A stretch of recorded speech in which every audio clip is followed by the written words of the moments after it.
Muy buenas tardes a todos los presentes. Vamos a dar inicio al Seminario de Derecho y Argumentación Jurídica a cargo del expositor, el doctor PhD Joseph Aguiló Regla. Saludamos la presencia de los magistrados del Tribunal Supremo de Justicia. También saludamos la presencia de los magistrados del Tribunal Agroambiental, los señores vocales del Tribunal Departamental de Justicia de Chuquisaca, director departamental de la Procuraduría General del Estado, el doctor Lucio Banda, invitados especiales. Tengan todos ustedes muy buenas tardes. En principio vamos a escuchar las palabras de bienvenida a cargo de la doctora María Cristina Díaz Sosa, decana del Tribunal Supremo de Justicia. Doctora, por favor.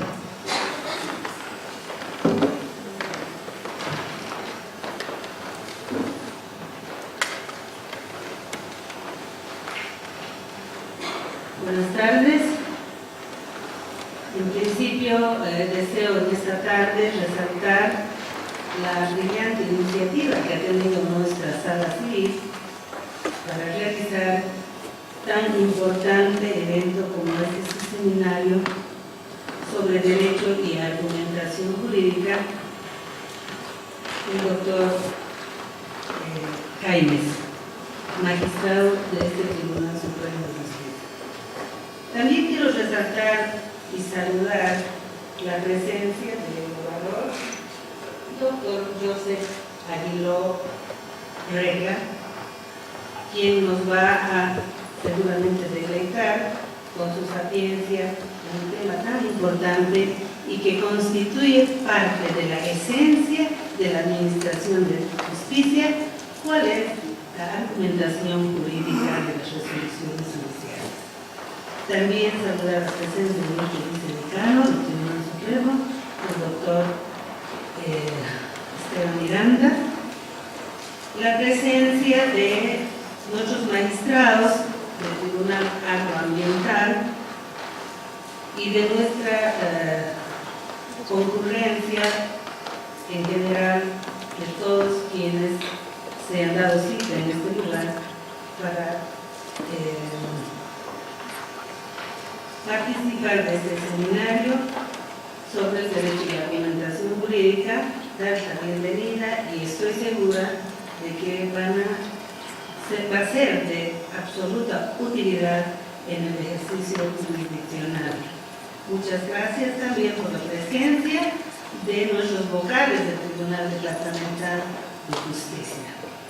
Y espero que aprovechemos todos juntos esta temática que nos interesa a todos. Muchas gracias.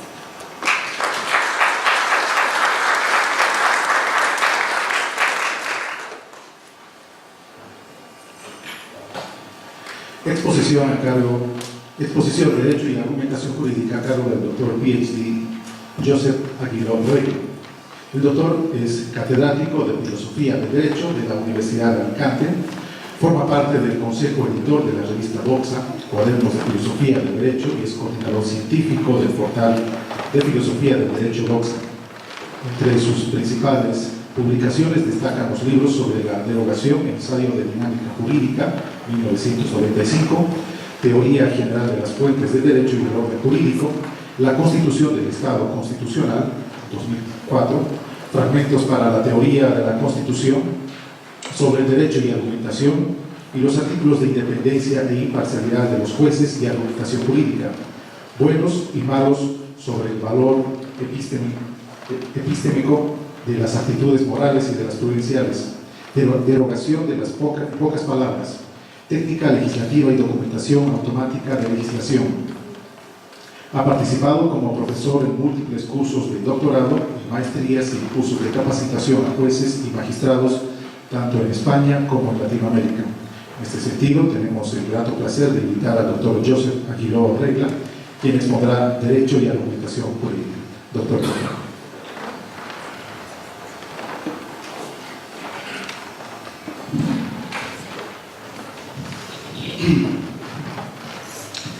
Muy bien, muchas gracias. Yo en primer lugar quiero decir que para mí es un extraordinario honor dirigirme a este foro tan privilegiado y que, por decirlo de alguna manera, estoy plenamente satisfecho de encontrarme aquí con ustedes y espero no defraudar. A ver, la cuestión de la argumentación jurídica, podríamos insistir en la idea esa de una decisión jurídica no fundamentada o sin fundamento, es el paradigma de una decisión arbitraria. Y reiterar los lugares comunes en los que, de alguna manera, vamos a decir que la fundamentación de las decisiones, la argumentación de las decisiones es la base de mostrar la racionalidad de la decisión que se ha tomado y cosas por el estilo.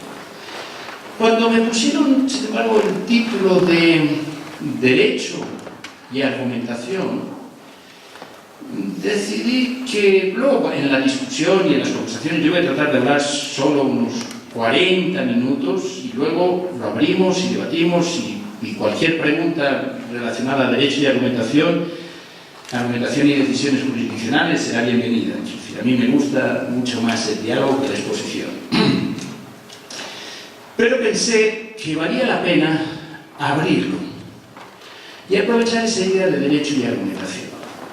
Y para abrirlo, en el fondo que yo pretendía, pensé que una buena manera de hacerlo era mostrar el cuadro amplio de la pregunta de qué es argumentar. ¿Qué es argumentar? Y por tanto, a partir de esa pregunta, tratar de mostrar que en el derecho, ya no solo en la función jurisdiccional y en la motivación de las decisiones jurisdiccionales, que en el fondo entender bien el derecho es entender su dimensión argumentativa. Que casi todas las prácticas en las que nos movemos en el mundo del derecho, casi todas ellas son de naturaleza argumentativa y que además afectan no solo a lo que son las decisiones y su fundamentación, sino al diseño de los procedimientos, a las formas de deliberación entre magistrados, a los debates parlamentarios, a un sinfín de dimensiones. Y por tanto decidí abrir. Y para poder abrir bien, lo que había que tener era una imagen rica de lo que era argumentar. Responder a la pregunta de qué es argumentar. Y entonces, para responder a la pregunta de qué es argumentar, me voy a servir de un cuadro que sé que rompe todas las reglas metodológicas del PowerPoint, del uso del PowerPoint. En el PowerPoint no puede haber tanta información. A mí me gusta usar el PowerPoint con toda la información. Y que mientras uno habla, la gente la tenga delante. ¿Qué es lo que está aquí? Es la pregunta de qué es argumentar. ¿Qué es argumentar? Y luego trataré de mostrar las distintas dimensiones, la relevancia de las distintas dimensiones de la argumentación o concepciones de la argumentación en el mundo del derecho. El planteamiento que hace en su libro La teoría del curso de argumentación jurídica Manuel Atienza viene a ser esto. Argumentar es un concepto extraordinariamente complejo y si uno mira los autores lo que han escrito sobre argumentación, es difícil encontrar un nexo común a todos ellos. Por ejemplo, tanto forma parte de la argumentación un manual de lógica como un manual de retórica. Entonces uno podría decir, ¿en qué se parece la lógica y la retórica? Se parecen poco, ¿de acuerdo? En principio se parecen poco. Pero ¿qué es lo que viene a decir? El concepto de argumentación involucra 4 propiedades. Todo el mundo que habla de argumentación acepta que argumentar tiene que ver con estas 4 propiedades. Argumentar es siempre una actividad relativa a un lenguaje. Siempre hay un lenguaje de la argumentación. ¿De acuerdo? Sin lenguaje no hay argumentación. Segundo, argumentar implica siempre resolver un problema. ¿Qué tipo de problema? Ya lo veremos más adelante. Pero sin problema no hay argumentación.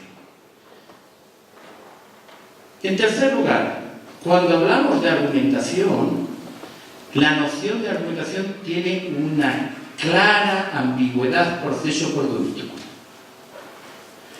Argumentar lo podemos ver como un proceso, como una actividad. Estoy argumentando, ¿no?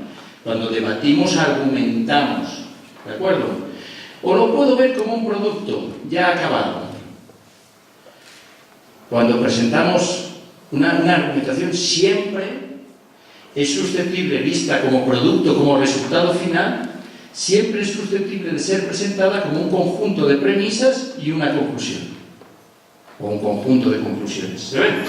O sea, pero puedo referirme a la argumentación como actividad, en qué consiste, o como un resultado. ¿Se ven? Por decirlo de algún modo, quien ha dictado una sentencia o ha redactado una sentencia sabe la diferencia que hay entre el proceso de fundamentación y una vez acabada la sentencia que aparece y los otros conocen la argumentación. ¿Se entiende? Pero el argumentar, construir argumentos es también argumentar. ¿Se ve? Por tanto, la argumentación tiene una ambigüedad proceso-producto. Se refiere tanto a la actividad como al resultado. ¿Se ve? Y finalmente,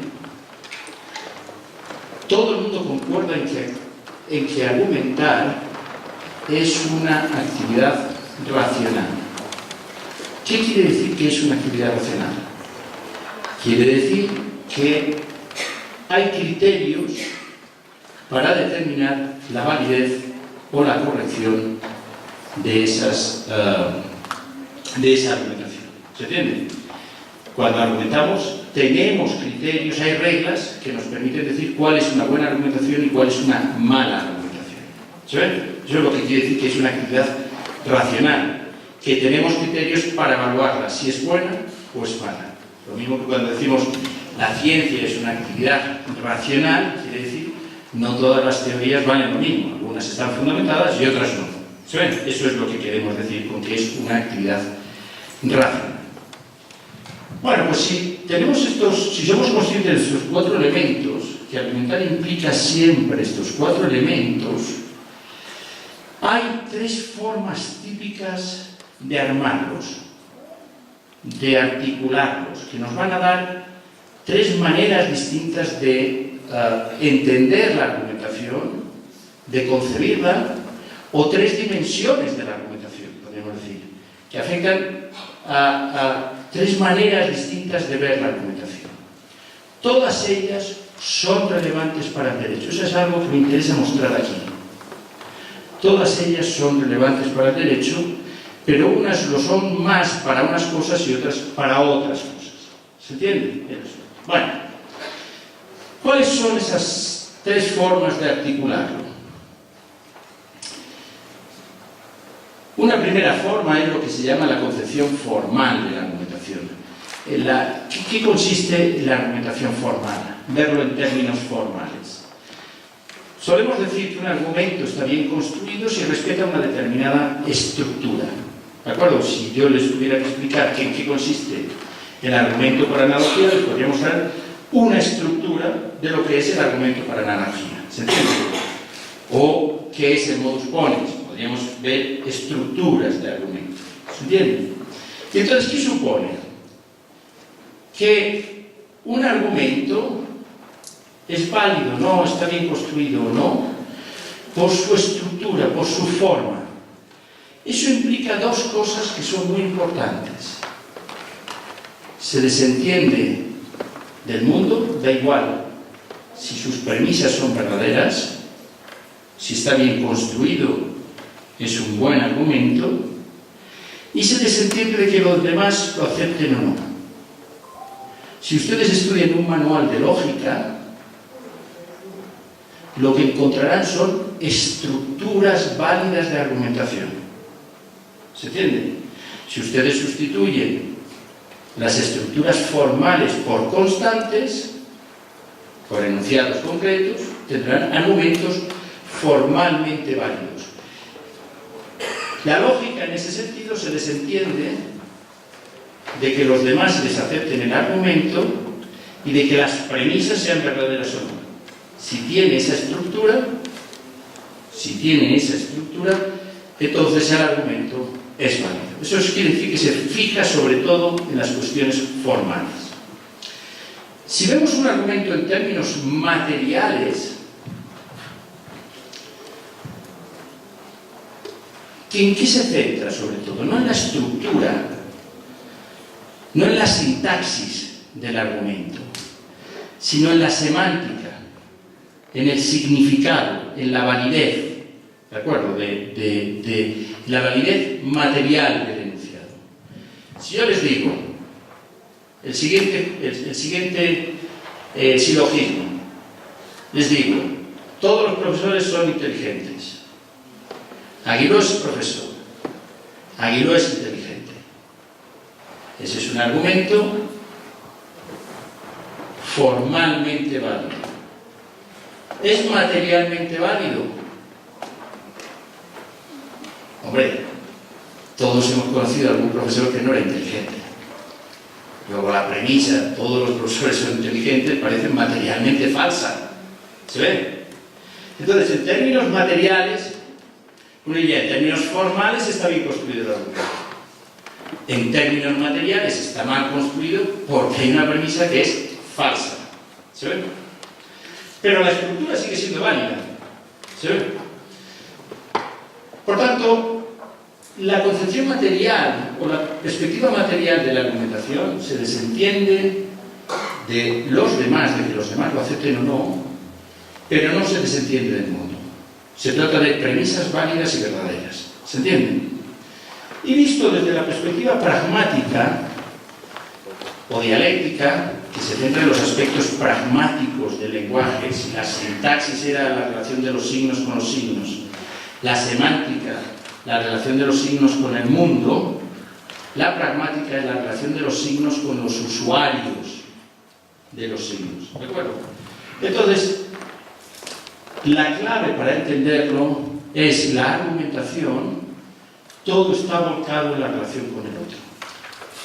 El problema de la argumentación, la cuestión en términos pragmáticos, es cómo convenzo al otro. ¿Se entiende? Da igual si el argumento es formalmente válido y tampoco es tan relevante si es materialmente correcto. ¿Se entiende? Es cómo consigo convencer o vencer al otro al propósito de una determinada cuestión. ¿Se entiende? Por tanto, todo está volcado en la dimensión argumentativa, en términos persuasivos, en relación con el otro. ¿Se entiende? Fíjense lo que hemos visto. Hemos dicho, argumentación la podemos ver en términos formales, la podemos ver en términos materiales y lo podemos ver en términos persuasivos. ¿Se entiende? En términos de relación con el otro, donde lo único importante es la relación con el otro. No si el argumento está bien construido y no si el argumento es materialmente válido. ¿Se ven? Supone resolver un problema. El problema, en términos formales, es siempre qué conclusiones, dado un determinado conjunto de premisas, que no me cuestiono, qué conclusiones se siguen. ¿De acuerdo? De estas premisas, ¿qué se sigue? En términos materiales, es qué creencias son válidas. Les voy a poner un ejemplo. Si yo tomo una sentencia y analizo los hechos probados, puedo decir, de estos enunciados, que me dan como probados, ¿se sigue esta conclusión o no? No es un problema de inferir, ¿se ve? Pero yo no me cuestiono si las premisas son verdaderas o falsas. Yo leo la sentencia y digo, me dicen esto, y yo puedo decir, de este conjunto de premisas no se sigue que fulano hiciera esto. ¿Se ve? O de este conjunto de premisas no se sigue. Pero no me cuestiono si las premisas son válidas o no. Simplemente digo, de este conjunto de premisas, esta conclusión no se sigue. ¿Se ve? Eso es un verbo como una inferencia. El problema en términos formales es el paso de premisas a conclusiones. ¿Se entiende? El problema en términos materiales no es estrictamente la inferencia, no es si se sigue o no se sigue. Es si las premisas son válidas o no. ¿Se entiende? Para determinar si una conclusión es materialmente válida, tengo que aceptar que las premisas son correctas. Si las premisas no son correctas, entonces la conclusión no será materialmente válida. ¿Se ven? Por tanto, visto en términos de la concepción material o visto en términos materiales, el problema es qué premisas son válidas. Y la argumentación se presenta como una teoría de las premisas. Y finalmente, visto en términos pragmáticos, el problema siempre es el mismo. Cómo vencer o convencer a otro a propósito de una cuestión problemática. ¿Se ven? ¿Queda claro el asunto?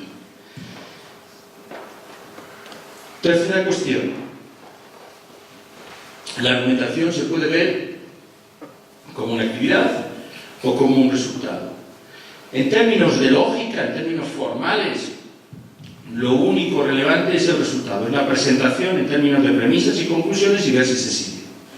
De este conjunto de premisas, si se sigue o no este conjunto de conclusiones.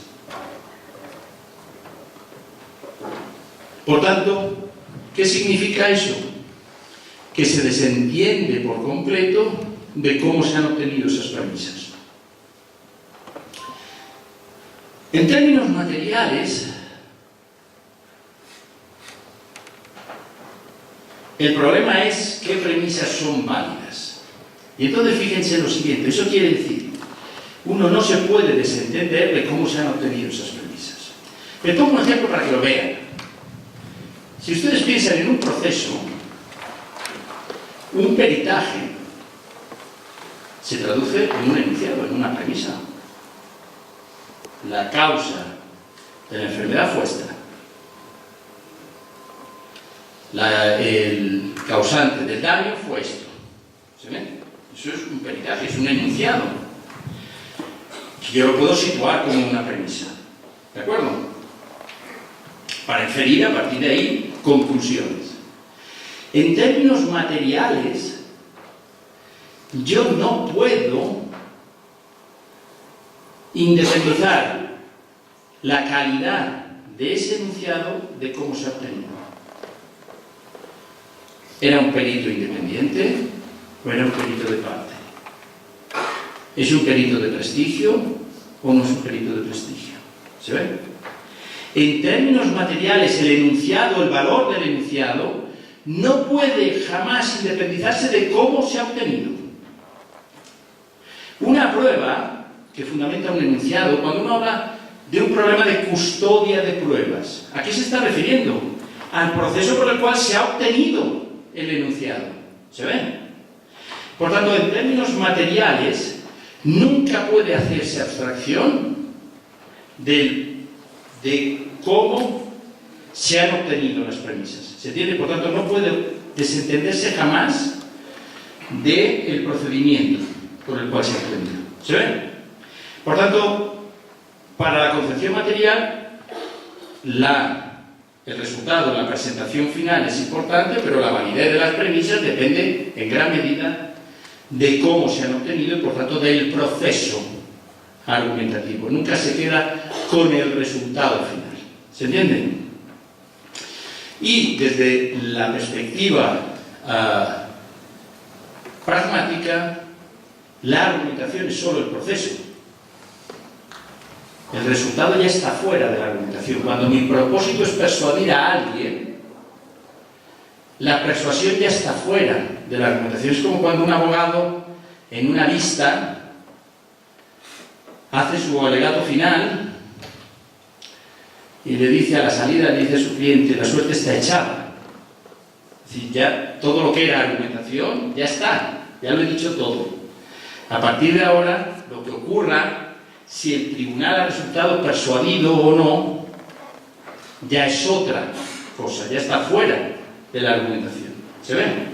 Lo único importante en la argumentación es como proceso. ¿Se ven?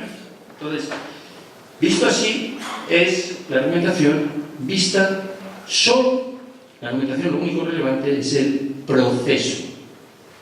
Y finalmente, cuando decimos que argumentar es una actividad racional, ¿qué nos referimos? Pues que tenemos criterios de validez y o de corrección. En términos formales, las reglas y los criterios que tenemos son esencialmente las reglas de inferencia de la lógica. En términos materiales, pues aparecen las leyes científicas, las máximas de experiencia, los criterios de justificación e interpretación de las normas, etcétera, etcétera. Criterios materiales, sustantivos, que nos permiten decir cuándo una interpretación es correcta, cuándo no es correcta, cuándo una premisa es aceptable o no es aceptable. ¿Entienden? Y finalmente, en términos pragmáticos, lo relevante para decir que una argumentación es válida es si se han cumplido o no las reglas de conducta de los debatientes. Por decirlo de alguna manera, si alguien vence o convence sin violar las reglas de conducta, entonces la persuasión es válida. Para ejemplificarlo y que lo vean claro, lo hemos visto en millones de películas norteamericanas cuando un abogado interroga a un testigo y entonces la contraparte dice objection, se protesta, ¿no? ¿Qué es lo que está diciendo? Está violando una regla. La otra parte, el que está interrogando, está violando una regla. Y si consigue, violando esa regla, con su conducta, violando la regla de conducta que le prohíbe formular cierto tipo de preguntas, consigue persuadir al jurado, esa persuasión será inválida. ¿Se entiende? Si se han seguido las reglas de conducta, la persuasión alcanzada es válida. ¿Se entiende? ¿Se ve? Quede claro una cosa, esto es así un mapa muy rápido, pero que cumple, es un mapa muy rápido que daría para escribir, de hecho está plagado de libros de lógica, está plagado de libros de la perspectiva material, casi toda la teoría de la prueba trata problemas de naturaleza material, y está plagado de libros en términos retóricos y dialógicos. ¿Se ven? O sea, por tanto, esto nos da un mapa de la complejidad del asunto de la argumentación. Muchas veces se ha dicho que argumentar es solo inferir, o que argumentar es solo la cuestión material, o que argumentar es solo persuadir o convencer. Yo lo que voy a tratar de hacer a partir de ahora es mostrarles que todo esto es relevante para entender el derecho. Y que por eso tiene sentido mirar el derecho desde una perspectiva argumentativa. Y que va de alguna manera mucho más allá del problema de cómo redacta una fundamentación de una sentencia. Que si uno tiene una concepción argumentativa del derecho, empieza a entender mucho más el derecho y mucho más los problemas que se van generando en torno al derecho. Si se fijan, yo empezaba con la pregunta, ¿qué es argumentar? Si lo miro ahora verticalmente, podría decir, argumentar desde la perspectiva formal es inferir, es qué puedo sacar del conjunto de premisas, es la idea de inferencia. Si yo lo veo en términos materiales, argumentar es fundamentar. Esto que creo o esto que sostengo, ¿tiene fundamentos o no? ¿Está fundamentado o no? Visto desde la perspectiva material, argumentar no es fundamental. No es inferir, es fundamental. ¿Estas conclusiones están fundamentadas o no? No solo si se sigue o no. Y visto desde esta perspectiva, argumentar es convencer, vencer o convencer. ¿Se entiende? A propósito de una cuestión dialéctica. Argumentar así es vencer o convencer. ¿Se entiende? ¿Queda claro? Si nosotros tenemos claro este mapa, empezamos a entender bastante más de lo que es la argumentación. Por ejemplo, si yo les digo, ¿cuál es la diferencia entre el alegato de un abogado y la fundamentación que hace un juez de su decisión? Alguien podría decir, pues que uno es instancia de parte y el otro tiene una pretensión de imparcialidad y de corrección. Bien, pero ahí no hemos visto nada en términos argumentativos. En términos argumentativos, podríamos decir, el problema del juez es esencialmente material. Es cuál es la decisión correcta y si esta decisión está suficientemente fundamentada o no. ¿Se ve? Corre aquí, esencialmente. Pero si yo me pregunto en qué consiste el alegato de un abogado y quiero entenderlo, él no se mueve aquí. Él simula que se mueve aquí. Pero un buen abogado se mueve aquí. Tiene un sujeto al que persuadir, que son los magistrados. ¿Sí ven? Entenderlo, y entenderlo bien, en términos argumentativos, si uno quiere entender, esa es la clave. Y esa es la clave entre decir que es un problema de fundamentación y que es un problema de persuasión.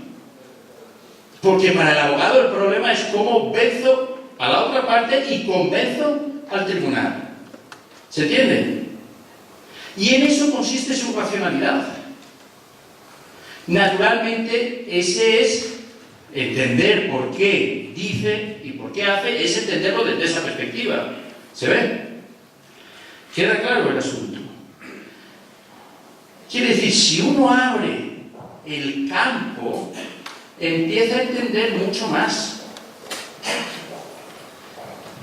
Y entonces nos damos cuenta que desde esta perspectiva no hay alguien a quien convencer. El juez se dirige a todo el mundo, no se dirige a las partes, se dirige a todos. Desde esta, el problema del juez es fundamental. El problema del abogado es persuadir. ¿Se ve? Pero, ¿y si yo ahora les pregunto a ustedes? Voy a escarbar aquí en la realidad de los tribunales. ¿Cómo debate un tribunal? Un conjunto de magistrados. ¿Cómo debaten entre ellos? ¿O cómo deberían debatir entre ellos? Naturalmente hay que analizarlo en términos pragmáticos. ¿Se ven? Y analizarlo en términos pragmáticos, ¿qué quiere decir? Que cuando debaten entre ellos, supuestamente tratan de convencerse unos a otros de que la respuesta correcta es una y otra. ¿Se entiende? Pero fíjense que la regla relativa a la conducta de los debatientes cambian según el foro de debate en el que nos movamos. ¿Se entiende?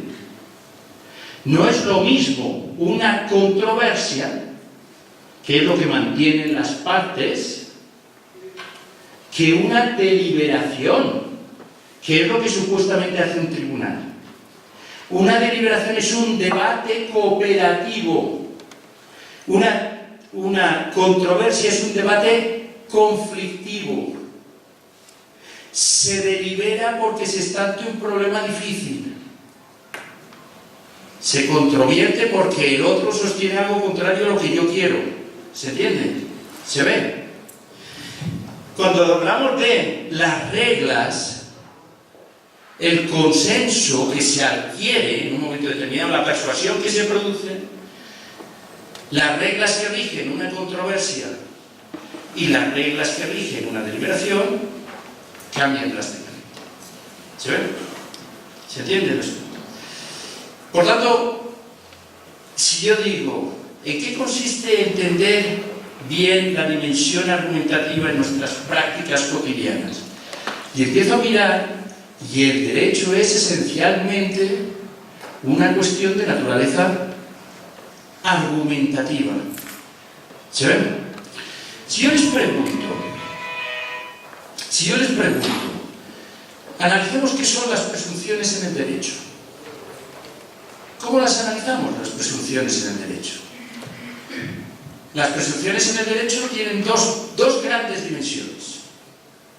Una es de naturaleza material. Una presunción establece una verdad provisional. Pero establece una verdad. ¿Se entiende?